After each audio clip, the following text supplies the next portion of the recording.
हरे कृष्णा। भगवान श्री दामोदर को प्रिय कार्तिक मास की आप सभी को हार्दिक शुभकामनाएं। आप सभी का दिन शुभ और मंगलमय हो। कान्हा जी का आशीर्वाद आप पर और आपके पूरे परिवार पर सदैव बना रहे। आज आप सुनेंगे कार्तिक मास के आगे का अध्याय, और आज के अध्याय का शुभारंभ करने से पहले आप सुनेंगे कार्तिक महा स्नान की कथा। एक समय की बात है, किसी नगर में एक बूढ़ा व्यक्ति रहता था और उसकी 7 बहुएं थी। एक बार कार्तिक का महीना आया और उसने अपनी बहुओं से कहा कि मैं कार्तिक का स्नान करूंगा, क्या तुम इसे निभा दोगी? 7 में से 6 बहुओं ने मना कर दिया, लेकिन बड़ी बहू ने कहा कि मैं निभा दूंगी। बूढ़ा हर रोज सुबह उठता और नदी पर स्नान कर घर आता। गीली धोती को वह बड़ी बहू के आंगन में सुखा देता। जैसे जैसे उस गीली धोती में से पानी की बूंदें जमीन पर गिरती, वैसे ही वह हीरे मोतियों में बदल जाती। धोती से हीरे मोती गिरते देख बाकी 6 बहुओं से रहा नहीं गया और वे बोली कि हम भी ससुर जी को अपने यहाँ नहाने को बोलते हैं। उन्होंने कहा कि पिताजी, आप कल से हमारे यहाँ कार्तिक नहा लेना। बूढ़े ने कहा कि ठीक है, मुझे तो नहाना ही है, मैं तुम्हारे यहाँ नहा लूंगा। बूढ़ा सुबह सवेरे स्नान करके आया और धोती उसने दूसरी बहू के आंगन में सुखाने के लिए डाल दी, लेकिन यहाँ हीरे मोती की बजाय कीचड़ टपकने लगा। बहुओं ने यह देखा तो कहा कि आप हमारे यहाँ पाप का स्नान कर रहे हो, इसलिए यहाँ से जाओ और बड़ी बहू के यहाँ ही स्नान करो। बूढ़ा वापस बड़ी बहू के यहाँ आया और कार्तिक का स्नान करने लगा। स्नान करके उसने फिर धोती सुखाई तो फिर से हीरे मोती गिरने लगे। अब कार्तिक का महीना समाप्त होने को था। बूढ़ा चिंता में पड़ गया तो बड़ी बहू ने इसका कारण पूछा। उसने कहा कि कार्तिक के स्नान समाप्त होने को है और मेरा मन है कि मैं सारे परिवार को एक दिन खाने का न्योता दूं। बड़ी बहू ने कहा कि पिताजी, इसमें चिंता की क्या बात है, आप सभी को बुला ले, मैं खाना बना दूंगी। बूढ़ा सभी को निमंत्रण देने गया तो बाकी बहुओं ने कहा, जब तक यह घर पर रहेगी हम खाने पर नहीं आएंगे। बूढ़ा फिर से चिंता में घिर गया कि ऐसे कैसे होगा और सूखने लगा। बूढ़े को सूखते देख बड़ी बहू ने कहा कि पिताजी, अब आपको क्या चिंता है? बूढ़े ने बाकी 6 बहुओं वाली बात बड़ी बहू को बता दी, जिसे सुनकर वह बोली कि पिताजी ठीक है, मैं खाना बनाकर रख जाऊंगी। और उसने वैसा ही किया। खाना बनाकर रख दिया और अपने लिए 4 रोटी लेकर खेत पर चली गई। इधर 6 बहुओं ने खाना खा लिया, लेकिन जाने से पहले बाकी बचे खाने में कंकर पत्थर डाल गई कि बड़ी बहू आएगी तो परेशान होगी। इधर खेत में बैठकर बड़ी बहू कहने लगी कि राम जी की चिड़िया, राम जी का खेत, चुगलो चिड़िया भर भर पेट। मेरे ससुर जी ने घर में जगह दी है और मैंने खेत में। चिड़िया को बाजरा डाल वह घर आ गई। घर आई तो बूढ़ा फिर उदास बैठा था। उसने फिर पूछा कि पिताजी, आप उदास क्यों बैठे हैं? सब ठीक ठाक निपट गया ना? वह बोला कि हाँ बहू, सब ठीक से निपट गया, लेकिन वह तेरी देवरानियां बाकी बचे खाने में कंकड़ पत्थर व मिट्टी डाल गई। बहू ने कहा कि कोई बात नहीं पिताजी, मैं तो अपने लिए 4 रोटी फिर बना लूंगी। बहू बूढ़े से बात कर घर के भीतर जाकर खाने को देखती है, लेकिन वह देखती है कि जिस खाने में वह सब कंकड़ पत्थर डाले थे वह हीरे मोती में बदल गए हैं। घर की जगह महल खड़ा हो गया है और घर धन दौलत से भर गया है। अन्न के भंडार घर में भरे पड़े हैं। वह बूढ़े को बुलाकर कहती है कि पिताजी, आपने तो कहा था कि मेरे लिए कुछ नहीं बचा है, लेकिन यहाँ तो हीरे मोतियों के भंडार हो गए हैं। पूरे घर में धन की वर्षा हो रही है। साधारण सा घर महल में बदल गया है। बूढ़ा बोला कि तुमने सच्चे मन से कार्तिक स्नान निभाया है, लेकिन बाकी बहुओं ने पापी मन से इसे निभाया, इसलिए कार्तिक देवता तुमसे प्रसन्न हुए और यह फल दिया है। हे कार्तिक देवता, जैसे अपनी बड़ी बहू की सुनी वैसी ही आप सभी की सुनना। अब आप सुनिए कार्तिक मास महात्म्य में आगे का अध्याय। शौनकादि ऋषियों से श्री सूत जी महाराज ने आगे कहा। ब्रह्मा जी से अब तक के 5 अध्यायों में विभक्त कथा सुनकर देवर्षि नारद जी गदगद हो गए।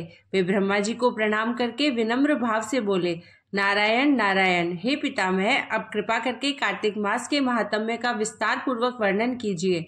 नारद जी के मुख से यह सुनकर श्री ब्रह्मा जी बोले, हे पुत्र, तुम तो बहुत ही उदार और सभी प्राणियों का भला चाहने वाले हो, इसलिए मृत्युलोक के निवासियों के भले के निमित्त ऐसे ऐसे प्रश्न पूछ रहे हो।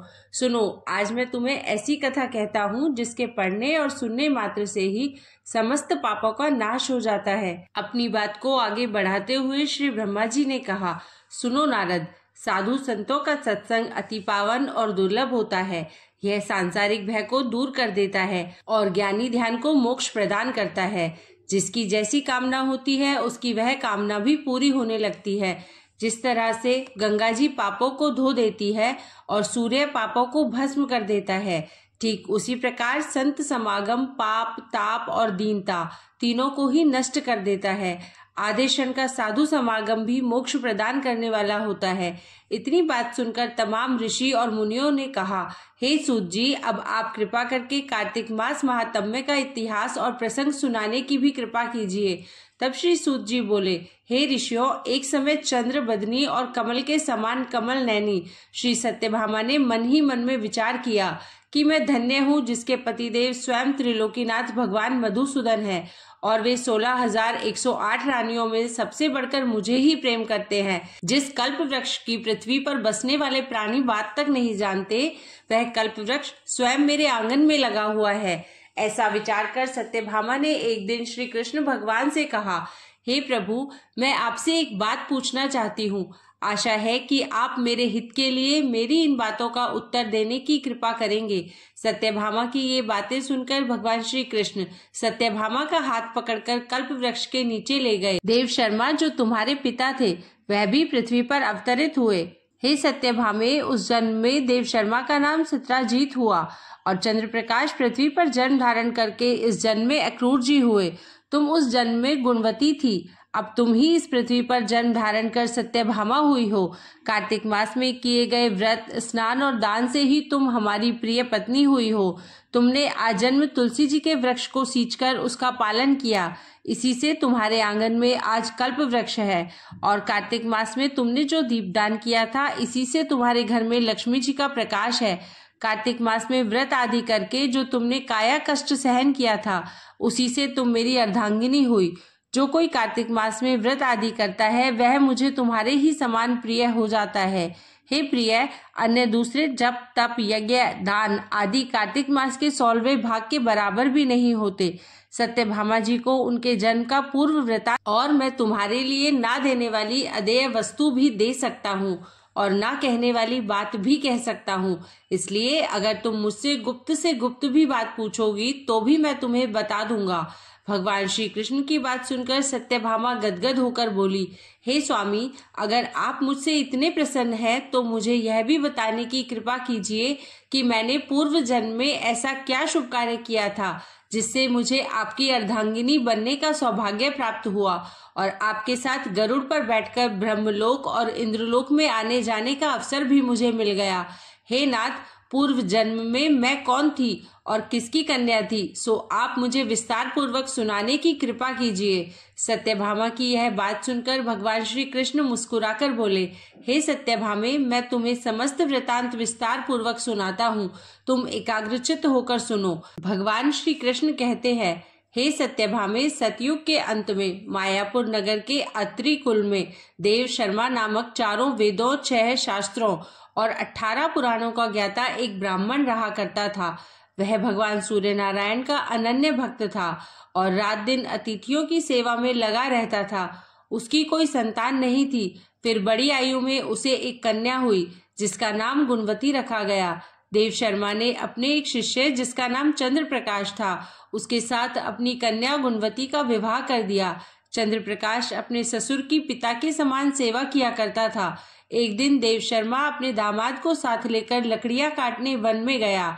वन में उन्होंने इधर उधर फिरते हुए एक महाभयानक राक्षस को देखा। उसे देखकर उन दोनों के हाथ पैर फूल गए और भागने में असमर्थ होने के कारण वे दोनों उस राक्षस के हाथों मारे गए।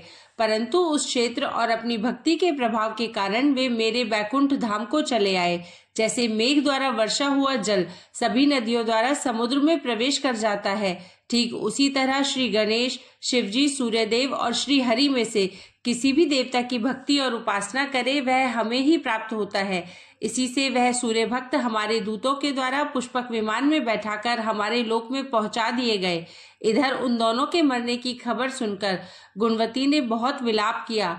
रो रो कर कहने लगी, हे पिता और हे पतिदेव, अब मैं कैसे जीवित रह सकूंगी। हाय, आप मुझे किसके भरोसे छोड़कर कहाँ चले गए।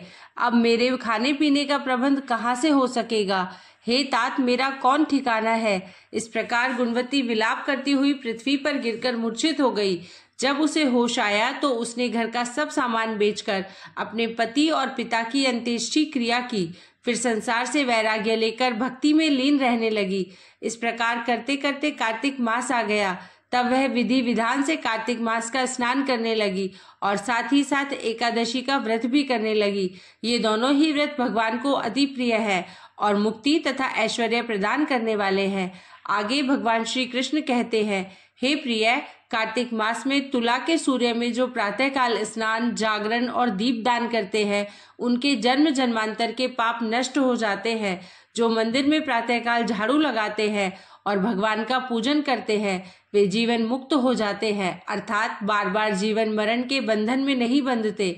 जो कार्तिक मास में तुलसी जी का पौधा लगाकर उसकी पूजा अर्चना करते हैं और दीप दान करते हैं, वे फिर इस संसार में दोबारा जन्म नहीं लेते। भगवान श्री कृष्ण कहते हैं, हे प्रिय, एक दिन गुणवती ज्वर से पीड़ित हो गई और असहनीय होते हुए वह गंगा स्नान के लिए कष्ट सहते हुए गई। स्नान करने के लिए गंगा जी में प्रवेश करते ही मारे शीत के उसका सारा शरीर थरथर कांपने लगा और वह शिथिल होकर वहीं गिर पड़ी। उसी समय भगवान विष्णु के दूत सुंदर विमान लेकर आए और उस विमान में बिठाकर उसे विष्णु लोक को ले गए। यह सब कार्तिक के स्नान और व्रत का ही प्रभाव था। त्रेता युग के पश्चात द्वापर युग आया तो पृथ्वी पर कंस जैसे दैत्यों ने महा उत्पात किया। उस समय श्री ब्रह्मा जी आदि समस्त देवताओं द्वारा प्रार्थना किए जाने पर पृथ्वी का भार उतारने को मैंने कृष्ण अवतार धारण किया।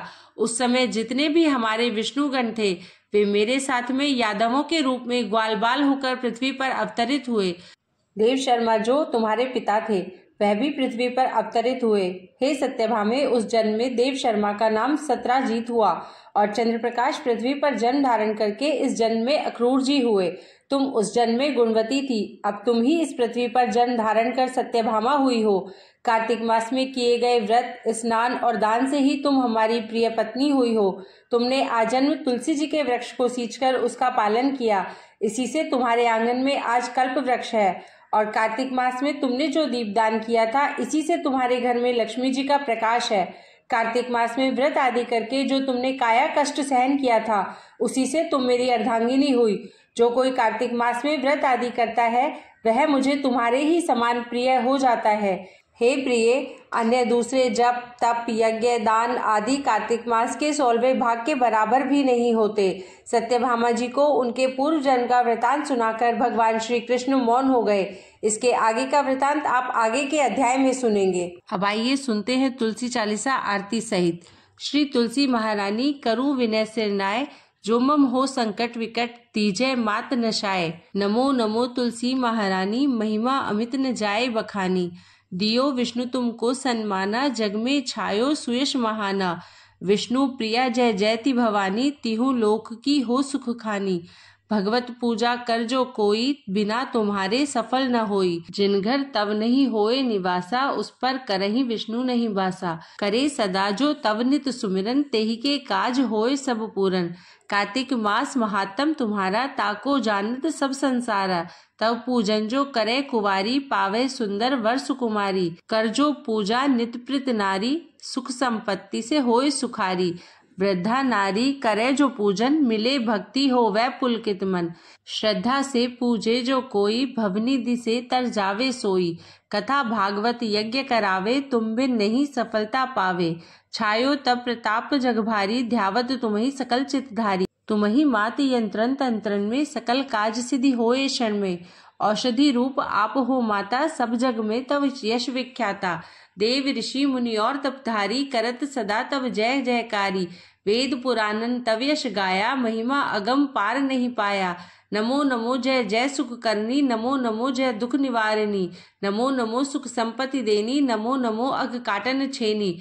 नमो नमो भक्तन दुख हरनी, नमो नमो दुष्टन मद छेनी। नमो नमो भव पार उतारनी, नमो नमो पर लोक सुधारनी। नमो नमो निज भक्त उबारनी, नमो नमो जन काज सवारनी। नमो नमो जय कुमति नशावनी, नमो नमो जय सुख उपजावनी। जयति जयति जय तुलसी माई, ध्याऊं तुमको शीश नवाई। निज जन जानी मोही अपनाओ, बिगड़े कारज आप बनाओ। शरण चरण कर जोरी मनाऊं, निश दिन तेरे ही गुण गाऊं। करहु मात अब मुँह पर दया, निर्मल होए सकल मम काया। मांगू मात यह बर दीजे, सकल मनोरथ पूर्ण कीजे। जानू नहीं कछु नेम अचारा, क्षमहु मात अपराध हमारा। 12 मास करे जो पूजा, तासम जग में और न दूजा। प्रथम ही गंगा जल मंगवावे, फिर सुंदर स्नान करावे। चंदन अक्षत पुष्प चढ़ावे, धूप दीप नैवेद्य लगावे। करे आचमन गंगा जल से, ध्यान करे हृदय निर्मल से। पाठ करे फिर 40 की, स्तुति करे मात तुलसी की। यह विधि पूजा करे हमेशा, ताके तन नहीं रहे कलेशा। करे मास कार्तिक का साधन, सोवे नित पवित्र सुधि हुई जाई। है यह कथा महासुखदाई, पढ़े सुने सो भव तर जाई। यह श्री तुलसी 40 पाठ करे जो कोय, गोविंद सो फल पावही जो मन इच्छा होए। आइए अब सुनते हैं तुलसी जी की आरती। जय जय तुलसी माता, सब जग की सुखदाता। सब योगों के ऊपर, सब रोगों के ऊपर, रुच से रक्षा करके भवत्राता। बटुपुत्री है श्यामा, सुरबल्ली है ग्रामा। विष्णु प्रिय जो तुमको सेवे, सो नर तर जाता। हरि के शीश विराजत, त्रिभुवन से हो वंदित। पतित जनों की तारिणी, तुम हो विख्याता। लेकर जन्म विजन में आई दिव्य भवन में, कामा नवलोक तुम्ही से सुख संपत्ति पाता।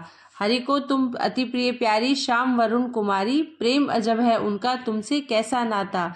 जय श्री हरि विष्णु। अगर वीडियो पसंद आई हो तो हमारे चैनल को सब्सक्राइब करें और वीडियो को लाइक करें।